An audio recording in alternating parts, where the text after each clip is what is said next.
Tuesday, September 20th, 2024. Ladies and gentlemen, welcome to another episode of TBD CFB with your hosts. I'm Mason. I'm Joey. And I'm Isaac. On this episode, we're going to be previewing Week 4, picking the biggest games of Week 4. Each week we pick 5 games. It's a good time. But before we jump into that, we're going to do something fun we like to do. We have what we call our hot take question. This is a question that's just, it's a hot take, and we want you guys to answer it as well. This week's hot take question comes from a little bit of a conversation we were having during the Georgia-Kentucky game about fumbles. So the question is, when the offense fumbles and then recovers, where should the ball be spotted? Joey, what do you think? All right. Specifically because of the Georgia-Kentucky game, and honestly, I'm pretty sure it happened multiple times on Saturday, which is wild.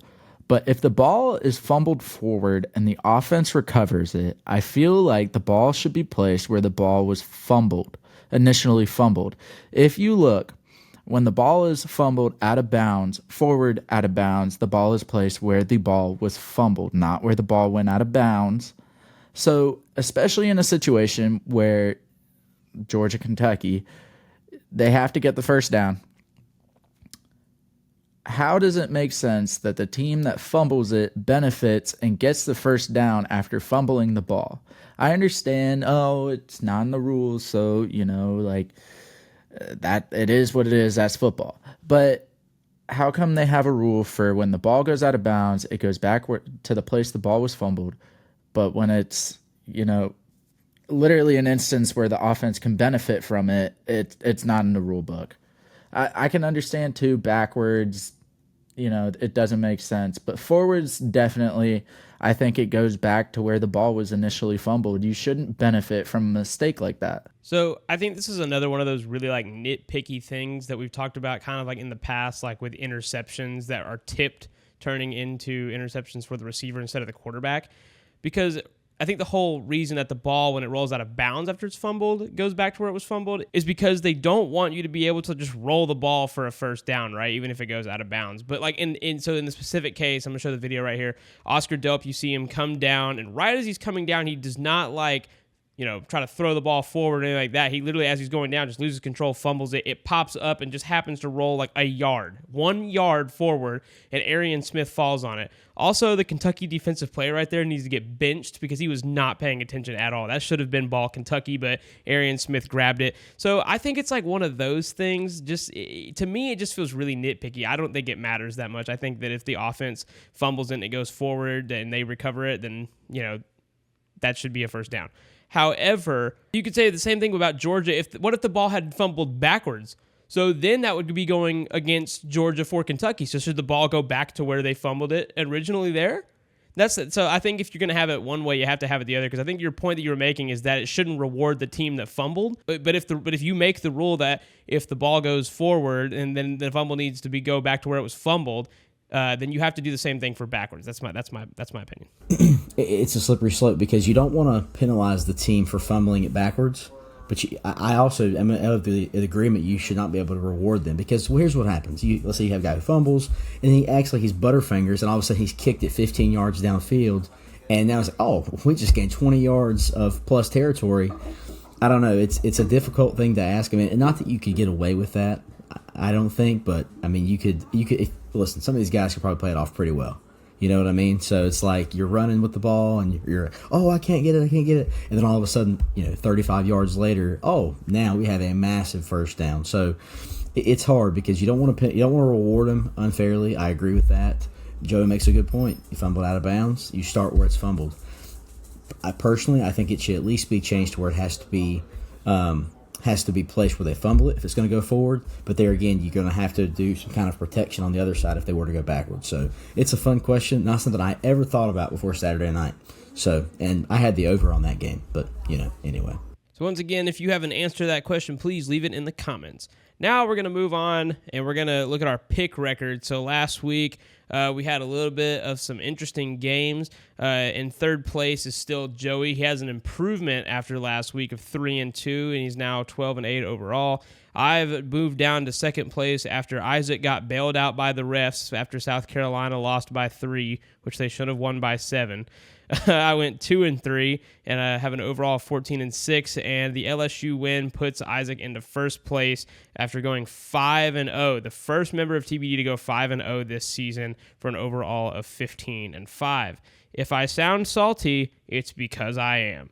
Anyway, and now we're going to pick the biggest games of week 4. This week we have 4 top 25 ranked matchups. So we got a lot of good games. We're going to start out with our game of the week. And like normal, Isaac, why don't you tell the folks what our game of the week is? Folks, our game of the week is 6th ranked Tennessee hosting 15th ranked Oklahoma at 7:30 p.m. at Neyland Stadium in Knoxville, Tennessee. So this is going to be a really good matchup, and I think this is one that's definitely going to be hard to pick. I mean, you have Tennessee, who's been putting on offensive masterclasses against amazing, great programs like Kent State and University of Tennessee at Chattanooga and NC State, who almost lost to Western. But they've obviously been, blowing teams out by a ton. But this is really their first test going into Gaylord Memorial Stadium at Oklahoma. Oklahoma having a really, really good defense this year. Offensive line definitely having some struggles. They've had a lot of players hurt, but they're continuing to get players back, especially like wide receiver Nick Anderson. It's going to be a good one. Oklahoma, they're coming off a gritty, but still a big win against Tulane, who is a good football team who played Kansas State really close just a couple weeks ago. They also had a really tough, gritty win against Houston, which I know a lot of people were not, or a lot of OU fans were not happy about, but still looking good. You got the quarterback battle of Nico Iamaleava and Jackson Arnold. Nico Iamaleava, 48 for 67, 698 yards, 6 touchdowns so far. Jackson Arnold, 54 for 86, 484 yards, and 7 touchdowns and 2 interceptions. So both 2 interceptions, both about the same number of touchdowns, kind of close in yards. This could be interesting. This is definitely going to be a huge test for Tennessee's defense, like I just said. Obviously, they haven't really played anybody. NC State, a lot of people were like, oh, we blew out NC State. Well, it really wasn't that big of a win, guys. I'm sorry, it just wasn't. I mean, like you like NC State played them well a little bit in the first quarter, but I mean, you're talking about a team who just struggled to win a game by 10 points against Louisiana Tech last week. So this is not going to be an easy one for Tennessee. So everybody who's like, oh, Tennessee's got it, this is easy, no, it's not. Oklahoma is going to show up and play well at their own stadium. And this is Oklahoma's first SEC game, so it's also an interesting one for them. Not to be putting all the hype, away on Tennessee, but, Oklahoma, they're also going to have a challenge, which is why this is going to be difficult. You're going to have to shut down Nico, shut down the run game, and play really well. So the ESPN FPI, this game has Tennessee at 71%. The TBD model, our model, actually has OU favored by 10, and the spread is Tennessee by 7. Thank God Isaac is picking first. Who do you got? I'm excited about this game. I will have to try to carve out some time to watch it after the wedding I'm going to be at this weekend, that evening. Tennessee by 7, TBD model by 10. It's interesting. It seems week in and week out we have the TBD model at odds with the official spread or FPI, whatever it might be. With that said, it's a road game. Oklahoma's top 15. Brent Venables working on a pretty good defense there. Oklahoma's looked decent so far. They look pretty good against Tulane, who just took K-State to the wire a couple weekends ago. This one, man, as much as I hate to say it, yeah, I've got the Volunteers. I've got Tennessee. I think they cover.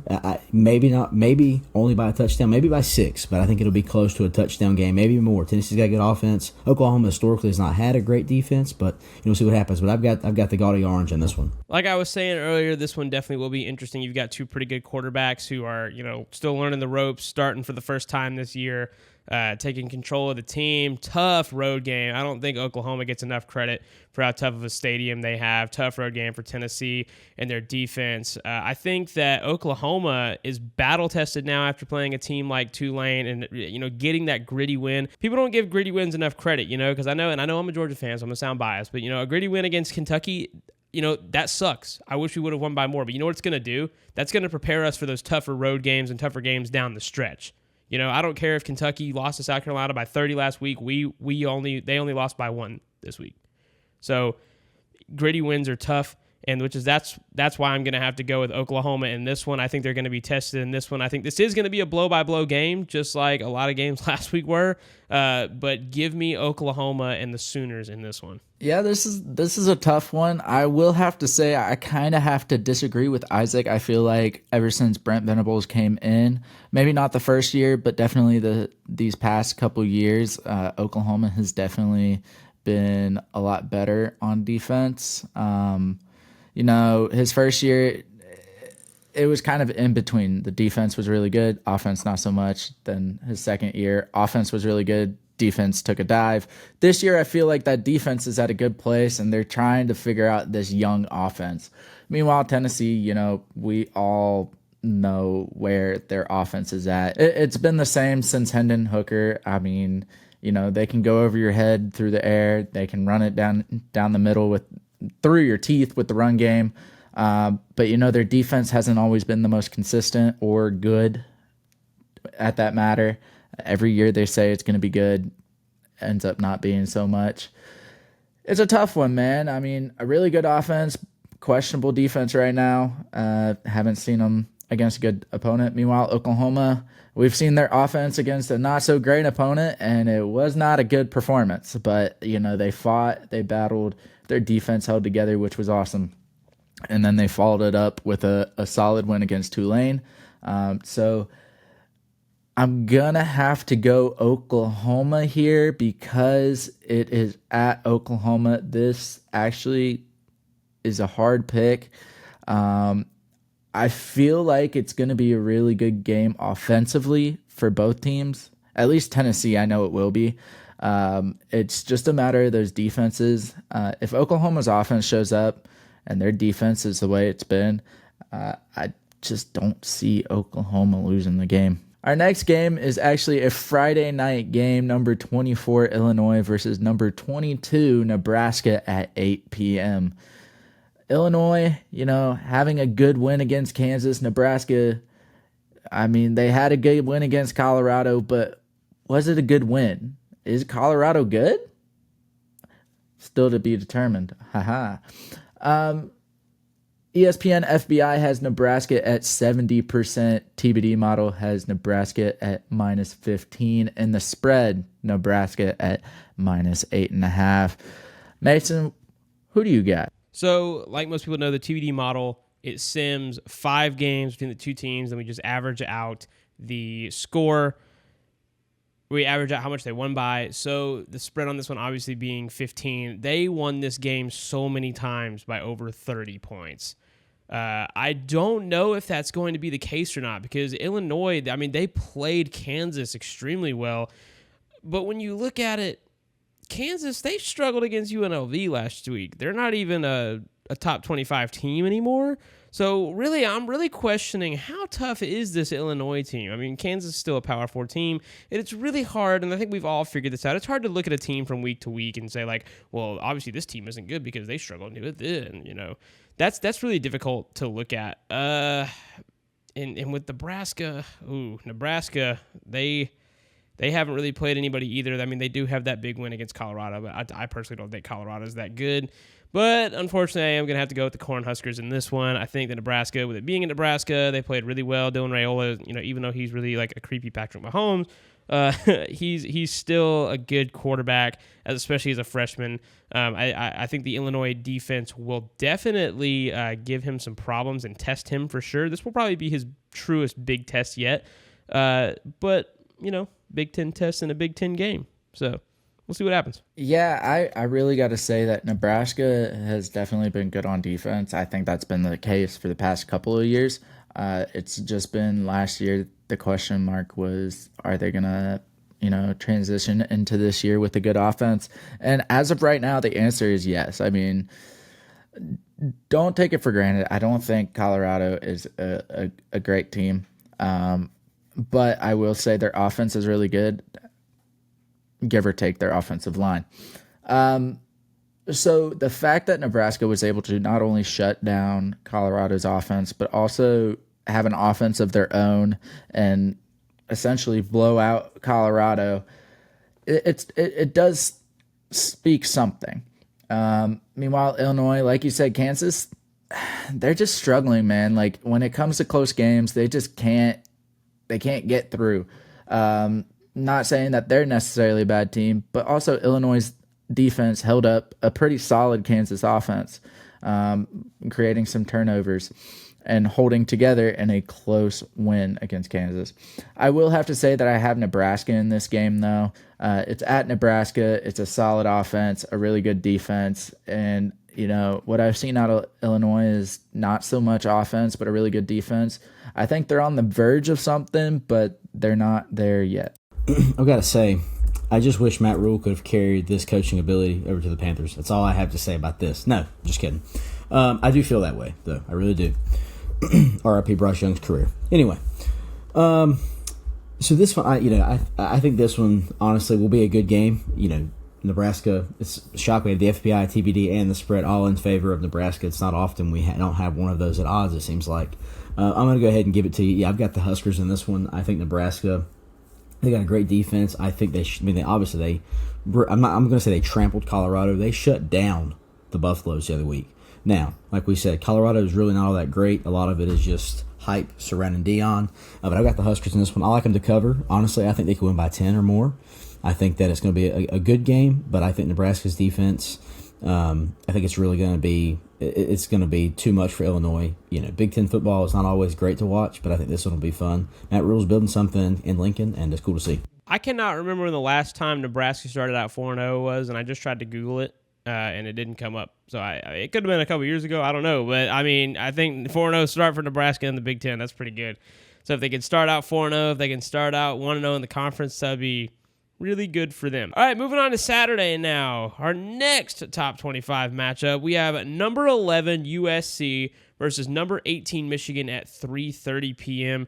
Obviously, just a couple weeks ago, Michigan got thwomped by Texas, who just lost Quinn Ewers for a couple weeks with an abdominal strain. We're going to see Arch Manning take over there as they start their SEC schedule. We'll see how he takes over the ropes and how he does. You've had a 5-star just stewing for the past couple years, so we'll see what happens to him, USC, they have that big, huge win over LSU, one of the biggest I've ever seen in my life in Week 1 openers. Just absolutely great win. Deserved the win 100%.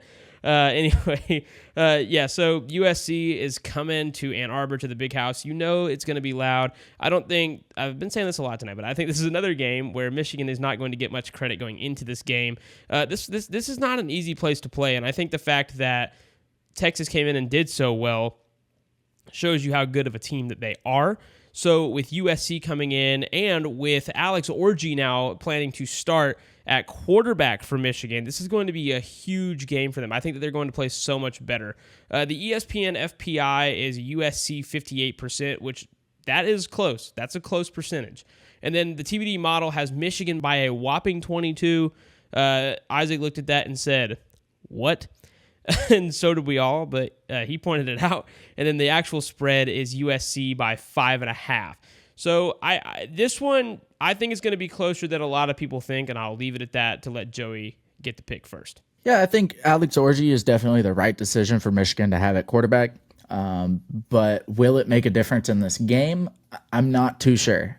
USC has a really good offense, a defense that, as of right now, looks significantly better than what they've been putting out on the field, or anything that Lincoln Riley has been putting out on the field on that end. But Michigan, man, they have the good defense, typically, unless they're facing Texas. And, that questionable offense. Only issue I have is, as of right now, Michigan loves to just run the ball when Alex Orji is in at quarterback. They can't do that against USC. I don't think it'll be successful at all. They won't fear the passing game. I have USC winning this game. I just did not like what I saw from Michigan against Texas. I feel like they were defeated. Their defense couldn't do anything, and I think USC has an even better offense, at least statistically, than Texas.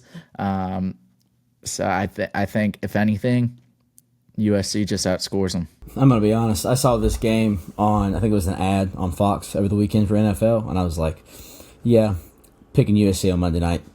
I still feel that way. I got the Trojans in this one. I think it'll be a better game than what I initially thought, but Michigan, it's evident that, listen, is Texas really good? Yes. And, are they number one right now? Yes. But it's like Michigan has just, like, they won Natty, and that's it. Like, they're just gone.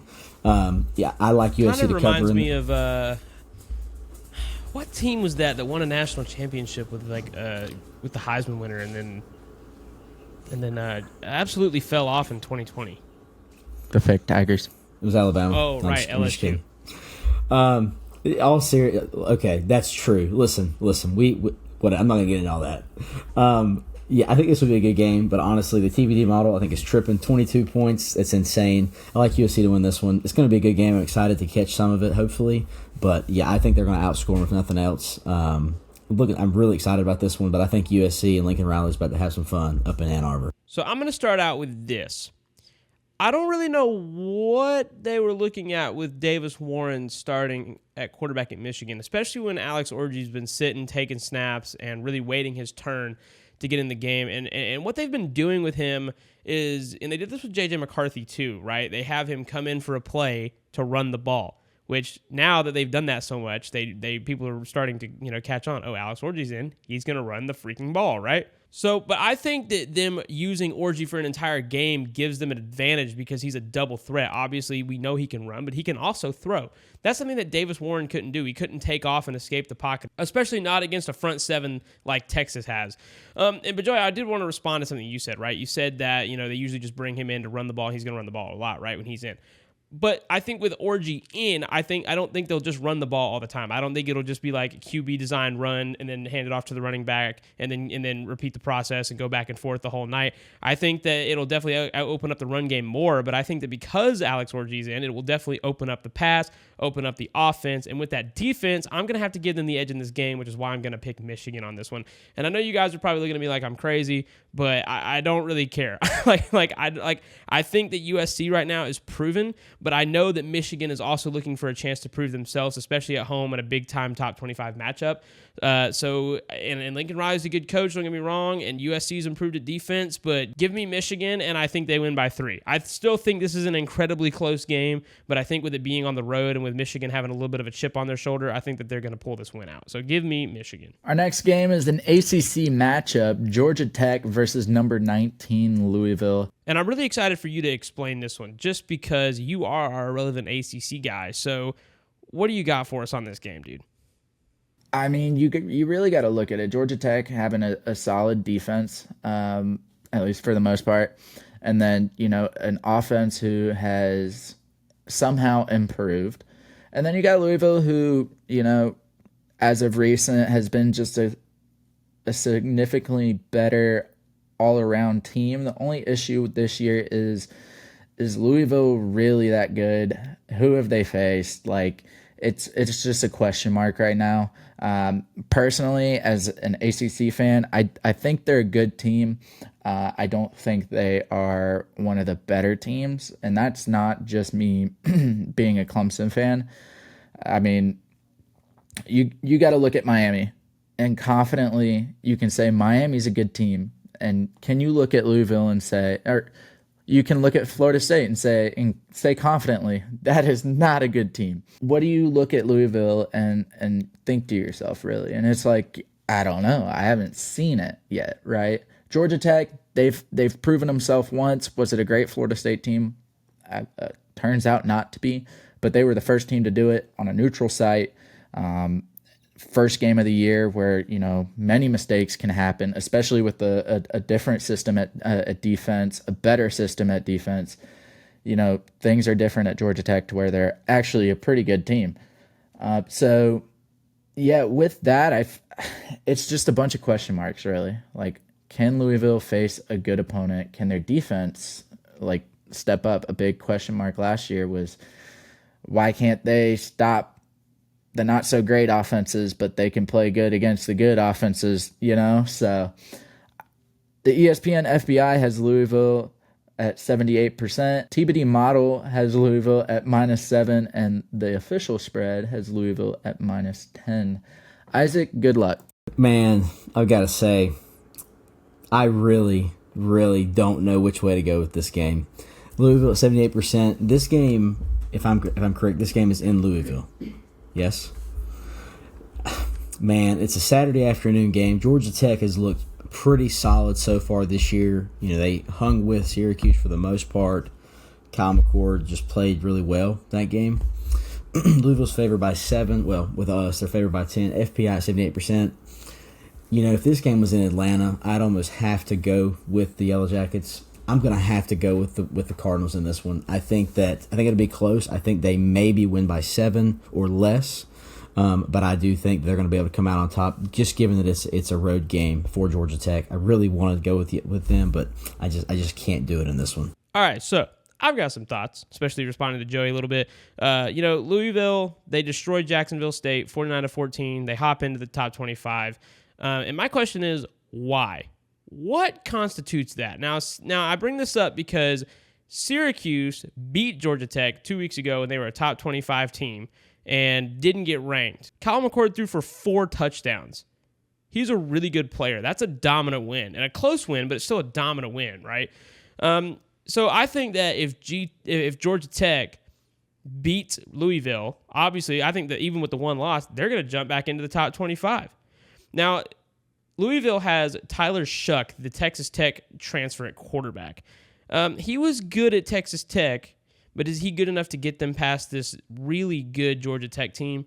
So for this one, I'm going to roll with the Yellow Jackets, actually. I think that they're going to come into Louisville because we talked a lot about last week. Like, if I don't trust you, I'm not going to go with you. I don't trust Tyler Shuck, and I don't trust Louisville. I trust Haynes King and that offense and that defense, who has a dominant win in Ireland over FSU, and then a really close game against a quarterback who threw for 4 touchdowns. Because I guarantee you, Tyler Shuck is not going to roll out and throw for 4 touchdowns against Georgia Tech. He's just not going to do it. So give me the Yellow Jackets in Louisville. I mean, that's a good point, Mason. And a big thing that I also forgot to, mention is the opponents that Georgia Tech has faced compared to the opponents that Louisville has faced. Yes, Louisville faced Jacksonville State, who is considered an FBS school now, but Georgia Tech has, pulled up against these teams who have been long-tenured FBS schools, Syracuse and Florida State. Now, and Buffalo, who are just bad. But yes, they lost against Syracuse, but, what can you do when Kyle McCord has a game like he did? I mean, nothing. But here's the thing. Kyle McCord had a game like he did. So put some question marks on that defense. Is it starting to fall apart? Now they got film on. All right, this is where they're not striving in right now. I got Louisville winning at home. It's Texas Tech quarterback transfer. He's got an arm, and really when it comes down to it, I think if Kyle McCord can do it, Louisville can figure something out and do it as well. All right, folks, it's going to take us into our last game of the week, which is going to be 12th ranked Utah on the road against 14th ranked Oklahoma State at 4 p.m. on Saturday afternoon. The ESPN FPI has Oklahoma State at 60%, but the TBD model has Utah by 7, which we all know Utah's a really good team if Cam Rising's playing. And the official spread has Utah by 1.5.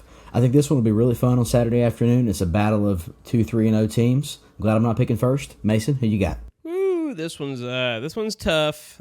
Me and Joey were talking about this one a little bit earlier, and I don't think it'll be so tough for him. But for me, it's tough. Right, you have Utah, who has some pretty dominant wins against Utah State and whoever SUU is, FCS school, obviously. Is that Southern Utah University, I guess? Yeah, sure, them. But their best win being against a Power 5 team in Baylor, winning 23-12.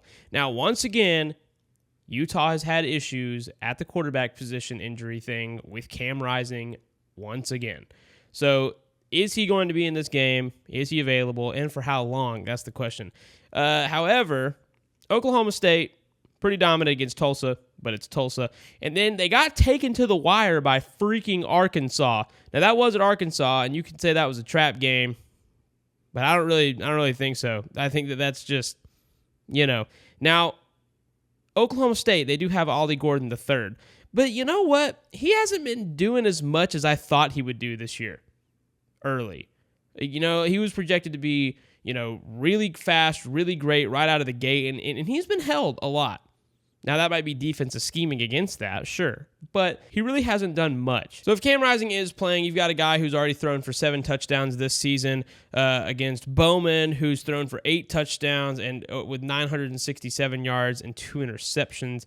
You do have Ollie Gordon, obviously. You have Bernard at Utah, who's been carrying the ball. He hasn't scored many touchdowns, but he's been carrying the ball 274 yards. That's actually more total yards than Ollie Gordon has this season. He has 4 touchdowns.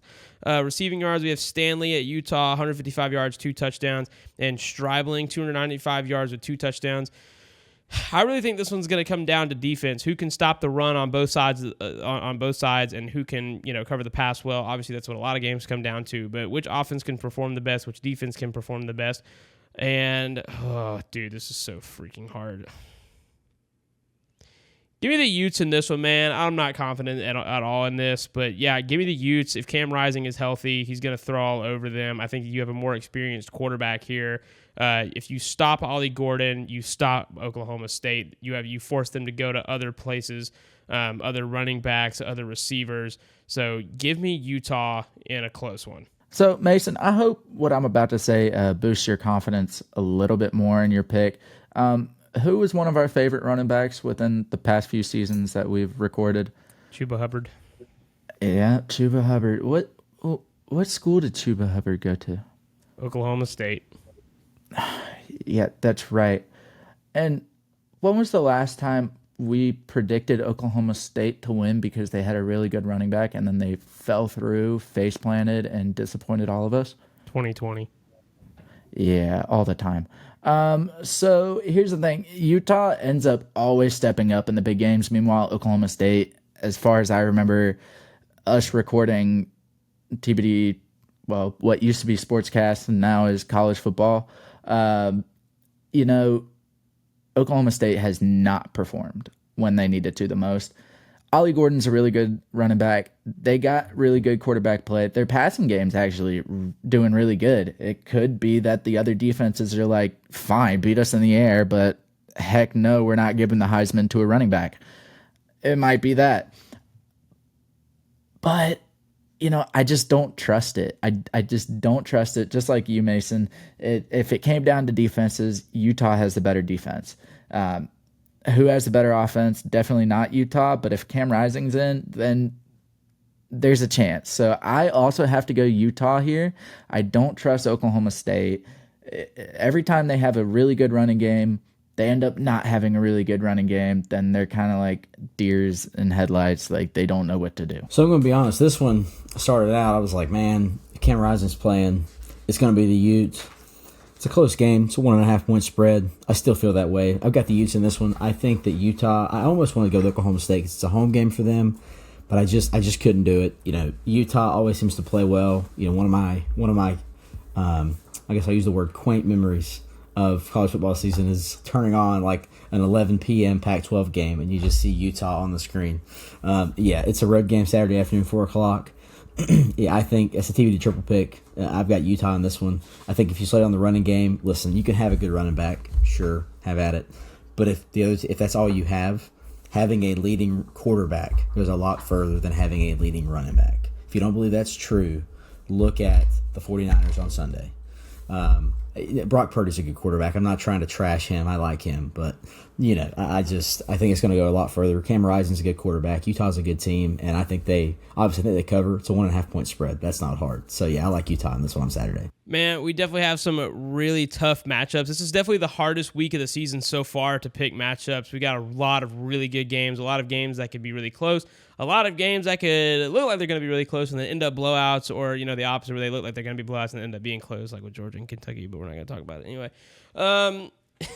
That is our show, ladies and gentlemen. Thank you so much for listening. If you like the content, go look us up on Instagram and TikTok at TBDCFB. If you're watching this on YouTube, please like and subscribe. Share the video with your friends. If you would, we'd really appreciate it. If you ever need prayer or anything like that, hit up our Instagram DMs or put a comment on this YouTube video because we do pray for our listeners. We love Jesus here at TBD Sportscast, and we want you to always remember that no matter what team you pull for, if you're on God's side, you're always on the winning team.